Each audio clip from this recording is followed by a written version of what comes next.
This is a good day and a bad day for Gothamites. Why do I say that? Because I think this was my favorite episode of the season so far, but also it's a bad day for Gothamites because you have 2 weeks to wait until the next episode. Sorry to be the bearer of bad news. By the way, let's get into this breakdown and review of episode 5 of season 5 of Gotham, Pena, Dura. I think that's how you pronounce it, but you know, whatever.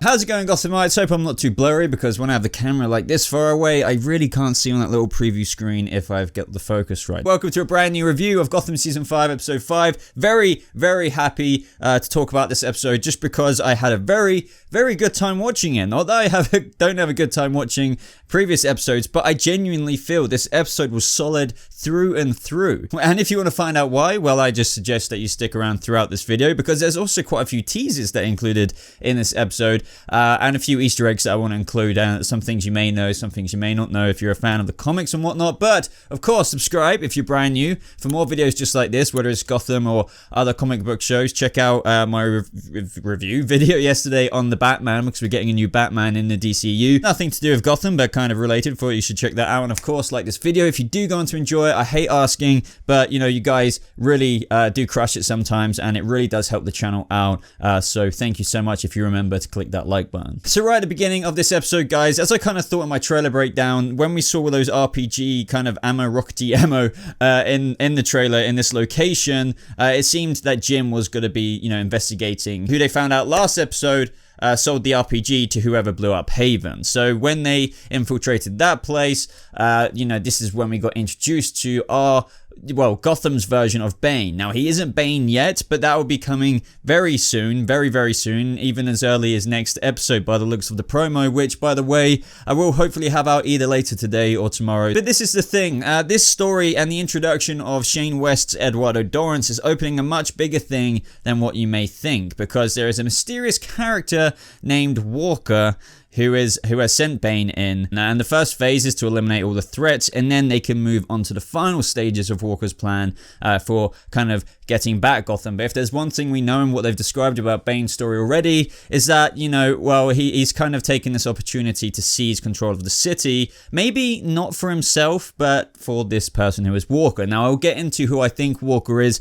later down the line. Some of you may be excited about this, some of you may not, because it is kind of Dark Knight Rises-y, but, you know, we can wait and see how it plans out, and we basically get a good look at who I think is Walker in the promo of next episode, but we'll talk about that in a minute, I promise. But anyway, fun fact, something you comic book fans may or may not have picked up, but obviously Bane's men, his second man, or second right-hand man, whatever you want to call it, is Sergeant Angel Valalunga, I believe his name is. Now, this in the comics, his name is Bird, and they even used that on the radio this episode, which I thought was a pretty good pointer and Easter egg.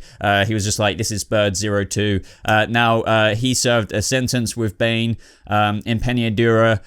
His nickname was Bird, and he is essentially, when Bane is Bane, and always has been really his right-hand man, his enforcer. Now, obviously, at the same time, we don't really know the exact background of Bane in, or should I say Eduardo Dorrance at this point in the show. I do not really know why they called this episode Pena Dura, when unless I'm wrong here, let me know if I missed something out in the comments down below, but there was absolutely no reference to Pena Dura. And I'll hold my hands up if I'm wrong. Maybe he said some point in the episode that I completely missed. Oh yeah, me and Jim, when we served, he was serving with me in Pena Dura in San Prisco, or whatever way you want to call it. Maybe it was like that, but otherwise, writers, why did you call this episode that, when that isn't got anything to do with your version of Bane? I just don't understand. Maybe that's still to come. Hopefully it is. Now, we also saw Alfred and Bruce talking in the GCPD about Selina. Now, I just wanted to mention this because we haven't got much Alfred screen time this episode, let alone any other episode, but I do want to let you guys know that we will be getting that. Don't forget that Sean Pertwee gets kidnapped by Jeremiah, and I'm sure he would just get more screen time anyway. Like, Bane he's gonna have an altercation with Bane. This is kind of public knowledge, but I'm just not going to say what happens here and there. Now, the highlight of this episode for me, and you might be surprised by this, is Ed. Yes, this episode was very much so Ed central, Edward Nygma. Now, I like Corey Michael Smith. I think he is one of the greatest actors on Gotham. But I just, as you may have known from my reviews this season already, that I haven't been so hyped about his character direction, or maybe should I just say his story, because it is kind of rehashy. But bit by bit, I have still been enjoying it as it has unfolded, and this episode was just really good. Now, what I really enjoyed with Ed is that he, and I kind of pointed this out in my last review, that he really does feel disgusted in himself about killing all of those people and children. Like, Ed is bad, and as I said, I've said this before, like, he's bad, but he's not that bad. And that's why he was talking to himself in the mirror, just saying, like, I wouldn't do that. I wouldn't kill women and children. Now, they had a very Riddlery moment this episode when Jim and Eduardo went to actually capture the Riddler. And this was such a Riddlery moment, just simply because he had a backup plan for something like that with the trap. Notice how when Gordon said to Eduardo not to, like, pull the trigger on Ed, he was a bit trigger happy in terms of how he was disappointed by hearing that. Like, as soon as Jim said it, it was just a bit like, ugh. Now, first Easter egg is... Did you spot the Black Mask? Did you spot him? Because Black Mask, let's just say it was Black Mask. I can't confirm this, but I do want to say that what you're seeing on screen right now, quite a few of you picked it up, probably is a really cool cameo that they've included. Now, this is the stuff I was expecting this season. Little glimpses like that, since we've only got 12 episodes. Will we see little things like that, characters, little tidbits throughout the season, where they may have actually developed this Black Mask in the suit or whatever, for potentially if they were doing a bigger story with him, but as they got cut down, you know, they might just do something as simple as this. Now, the only thing that I will say about it is in season 1, I think, you know, Richard Sonis was in season 2 as well, but if you remember, Gordon defeated Richard Sonis, like the original Black Mask, if you will, in the Gotham universe. But he did have a son, if I remember correctly, called Roman Sonis, as we all know who is the Black Mask. Now, I can't remember how old he was supposed to be. I don't know if he was very young, or I don't know if he was a teenager at some point, or like a 15, 16, 17-year-old. So now it's like 4 or 5 years later. He would be in his 20s. So I'm just wondering, would the age match up for Richard's son, Roman, in season 1 to be this old in season 5? I don't want to go too in depth with this because it literally is just an Easter egg. Even if he was meant to be very young in season 5, it could be like a soft retcon. Now, since I believe Eduardo's pretty much announced everywhere over Gotham that they identified the individual responsible for blowing up Haven, Ed was on the run.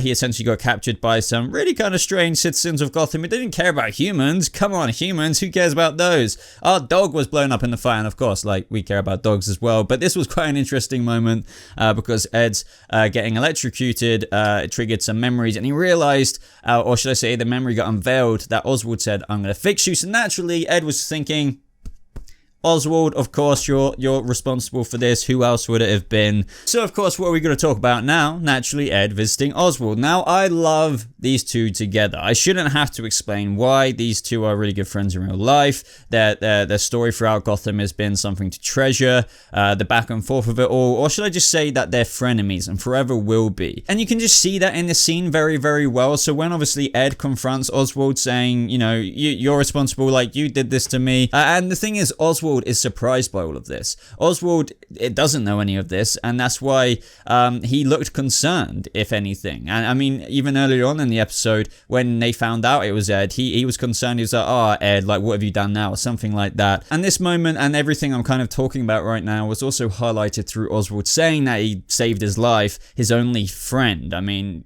they did talk about Butch, but, you know, after Butch, you know, Riddler kind of, in Penguin's mind, is his only possible, like, route for a friend in life, even though they are frenemies. But so essentially, bottom line, frenemies for life. You could see that, like, Riddler kind of resonated with that. But anyway, Penguin reveals that Hugo Strange, or should I say he got Hugo Strange to revive Ed, and maybe he did something to him whilst he was, you know, getting revived. But briefly, I want to take a step back from this story and let's talk about the killer of Jeremiah Valeska, Selena. Oh my goodness me, Selena, you have been quite the cold woman this episode. Bruce and Selena had kind of quite a cool scene. Bruce is naturally quite concerned about Selena because she did stab Jeremiah 9 times, and, you know, he just knows this isn't her, drinking, getting wasted in the sirens. And that is when she says, you know, that she was in the alley watching a guy who shot his parents, and she didn't do anything. Now, I thought this was, I don't know, it was kind of irrelevant because she literally was a kid. There was nothing she could have done. Like, she went on about screaming and something. Well, I was like, Selena, if you would have done that, you probably would have got shot yourself. So that was kind of a weak line to use, but the cold line to do was when she called Bruce the scared kid. And I was literally like, oof. But you know what? I liked that. This is Selena. You know, she cares for Bruce. She was basically crying while she was saying it, showing that it was hurting her as much. It was probably hurting him saying those cold words. And traditionally, I think this is just her trying to hurt him to kind of get him to go away. But really, I don't think she wants that bottom line. She's just going through a lot of stuff. But either way, it was a super cool scene. But still talking about Bruce, I really loved that scene between him and Harvey in the GCPD when he went upstairs. We had a little bit of a heart-to-heart almost between Harvey and Bruce. And by the end of that, they did the Batman disappearing act. And he was just like, man, that kid is fast. I just loved it. As soon as it was happening, I knew what was going to happen. Bruce wasn't going to be there by the time the camera went to that angle. So that was a nice little inclusion in the episode there as well. Now, Penguin has a treasury of absolutely wild imaginations. It is crazy. So much gold down there. Now, why is he doing this? I'm thinking he's doing this to maybe put it in that submarine or something like in the behind the scenes photos and trying to just get it in a safe location. Now that, if you remember early on in the episode, Harvey arrived there with like military guys. So like Penguin is like the government in his mind, I guess, are getting involved now. Now, he did say if that was happening, there would be an invasion. So he doesn't think this is in like full force. But either way, it's enough to make him concerned to get his like valuable shit out of there and in a safe location. So expect it to kind of go that direction, I guess. But I just wanted to include that and acknowledge that in this episode. Now let's get to the turning point of the episode, and that's when Ed went to go see Hugo Strange. Now Hugo Strange explained to Ed that he had no idea about him blowing up Haven, but he did admit to putting a chip in his brain, allowing him to be controlled remotely, and that really did make me laugh out loud, to be honest. And poor Enigma was undergoing a lobotomy. Holy crap. But they just like, you know, he got his scalp back on his head just like that, as if like it, I don't know,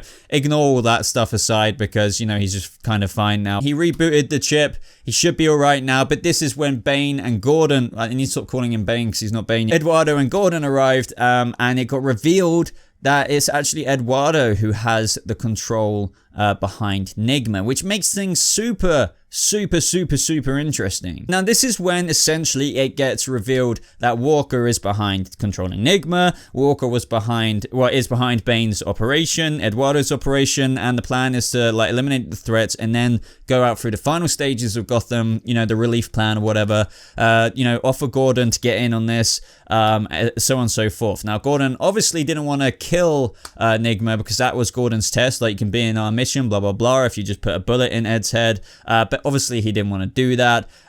Eduardo is following Walker. Now this is what I want to say to you guys. Now who would Bane be following, I wonder? In a very Dark Knight Rises-esque style. Now, I'm not saying it's Talia al Ghul. They could flip it between Talia and Nyssa al Ghul. But yes, I think they're doing that storyline. It would just make sense. And this isn't the first time it's been spoken about either. People are already talking about it now. This episode is posted and the promo is out there. But also, after Ra's al Ghul has been killed by Bruce way back when, but then brought back, and now he's gone again. Maybe his daughter is somewhat taking some kind of revenge plus opportunity with Gotham, now it's a no man's land, to kind of take over it. But I think Walker, and I believe way back when Eduardo Dorrance and all of that casting information was coming out, we had a Teresa Walker casting as well, and come on, I think it really is one of the daughters of Ra's al Ghul in Gotham's universe. So yeah, Eduardo is following her command.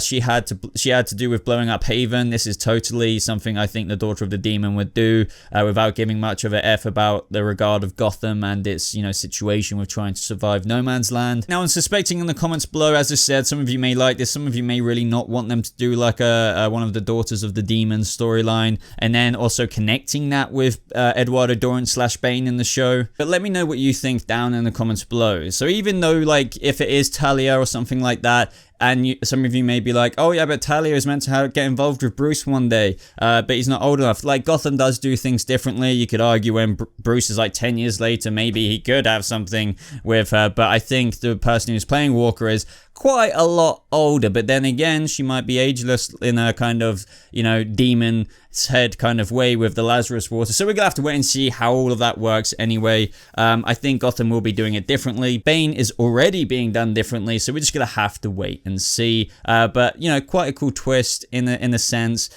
apprehensive to be sure about it, but yeah, as I said, we have to wait and see. Now for the Echo / Jeremiah scene. Now I love it, very Harley-esque, you know, when she was like, boss, wake up kind of thing, wake up. And what did I say, guys? Not mega kind of happy about this. Jeremiah did survive 9 stabs. Now, I'm sure some of you, like last week, were like, but people have been stabbed more than 9 times and shot them more than 9 times and, you know, survived. Yes, I know. But as I kind of thought, if he just walks around and he's just a bit like, oh, you know, that hurts a bit. Come on. Now, yes, I am chucking aside because Gotham does do stuff like this. We're well used to it by now. Jeremiah was stabbed. He wanted Selena to believe it. It was kind of all a part of his plan to just kind of make them believe he's dead.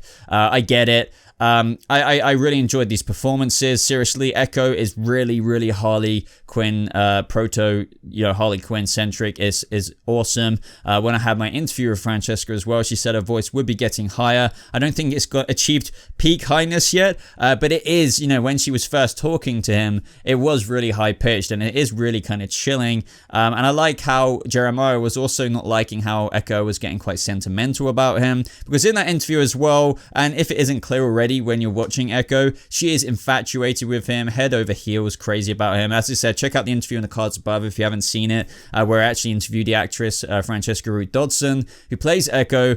She explains briefly how much Echo is into him, and you know, as you can clearly tell, he wasn't kind of cool with that, and he even asked her to rattle the bullet in her head so it would kind of get rid of that a little bit or something like that. But Jeremiah did get stabbed. Echo even said you should have worn like basically the suit of armor or whatever it was, the armor I prepared for you, but he didn't. But either way, guys, at the end, as we kind of went over in the summer, I believe, you know, there was pictures, behind the scene pictures of Martha Wayne with Jeremiah and Alfred, and actually the real Martha Wayne who was shot in season 1, you know, the actual actress who plays Bruce's parents.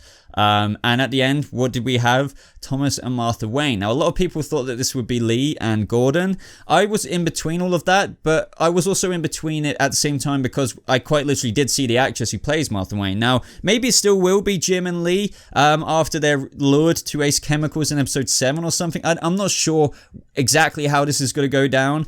And maybe Bruce is just seeing his parents when he looks at them. Maybe it's got something to do with a bit of fear gas or something like that. But either way, they are getting the original actors in who played Bruce's parents, I believe. At least Martha Wayne for sure. But it depends whether or not that is going to be perceptually distorted from Bruce's mind. But maybe he has generally cloned them or done something like that, brought them back to life, but they're not actually kind of people. They're just dead dummies kind of thing who just can stand then with a blank mind-esque kind of thing. We're gonna have to wait and see, but it's gonna be so twisted because Jeremiah loves this. That chilling performance he gave at the end, the laugh, he was so impressed with what he had achieved through bringing Bruce's parents back, but I think he's so awestruck by that because he's so excited to present that to his wannabe best friend Bruce Wayne. So a really cool ending to the episode, guys, but also a painful one because you have to wait 2 weeks to get it back. But of course, I'll still post a Gotham episode next week, episode video of some sorts.